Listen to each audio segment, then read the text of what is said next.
Today we are going to break down downward facing dog, probably one of the most universal poses that we know of. And I often say a little bit of down dog goes a long way. So we're going to use the 3 P's: position, proportion, and presence. Why is it important to seek 3 clear cues when you're teaching? Well, first of all, you want to show great restraint and not telling everything you know and piling on cues, because most likely your student will not hear all of them.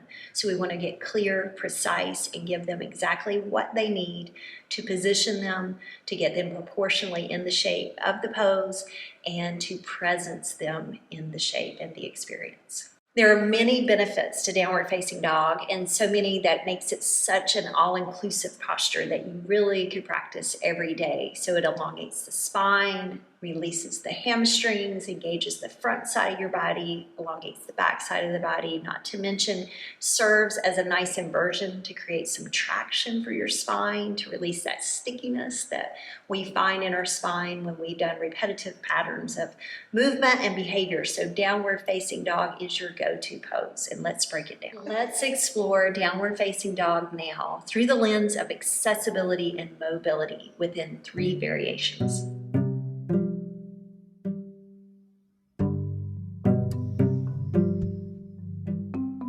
Limited mobility when it comes to downward facing dog. And so there's a couple of factors here to consider in position, and gravity is one of the huge relationships here that you want to try to ease and release actually gravity. So you would take yourself to the wall and position yourself with your hands spread out. So let's talk about how to cue that. Spread the hands a little wider than shoulder width apart. So position the hands to press into the wall. And then you're gonna walk your feet back enough that you actually start to lower the spine, not in line with the hips, but just a little above. So you're creating that shape of downward facing dog at the wall. You will activate and press your hands into the wall, which is going to activate the serratus anterior muscles. They wrap around the rib cage, wonderful stabilizers for the shoulders. So limited mobility seeks stabilization of the shoulders, hands on the wall, feet walk back, and then you stay engaged in the chest as you lower down and press away from the wall.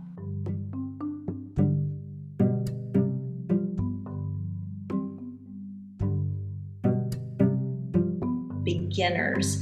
So beginner does not mean easy, it's just a start point, a beginner start point for downward facing dog. In this variation, let's highlight proportion. There's a good start point to be had here of the hands being placed a little wider than shoulder width apart. Walk the feet back, create this nice upside down V shape in the body. But here's where proportion comes in. Consider offering to students to slide the hands open a little wider to find accessibility and mobility in their shoulders, and to engage into the center line of their body as they press away from the mat now. And gravity's at play here as they elongate the spine, release the hamstrings, and find this balance between the front side of their body and back side of their body in this variation.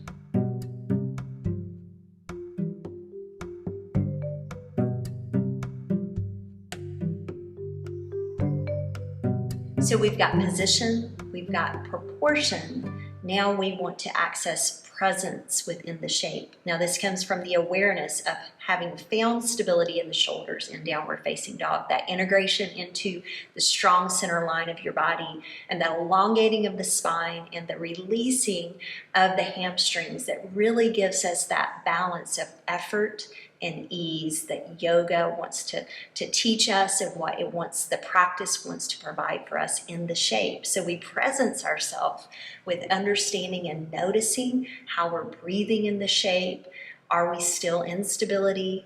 What do we notice that we need to shift and change in the shape, to always come back to that present moment awareness of actually being in the shape of the pose. Now let's put all of this together. How do you cue downward facing dog? 3 points to always remember. Start with the foundation. Get students in their hands and feet. Then move up the body to the center line of the body. What's going on in the center? Strong engagement to the center line. Then you move upward even into the shoulders with the cue of inviting, how are they being, rather than what they are doing. And that's that presence piece that will connect all the dots into all of these variations of of downward facing dog. Thank you for joining me today for this episode of Do You See People or Poses? If you would like to learn more, I have a podcast titled Teaching People Rather Than Poses. You can find that information down below.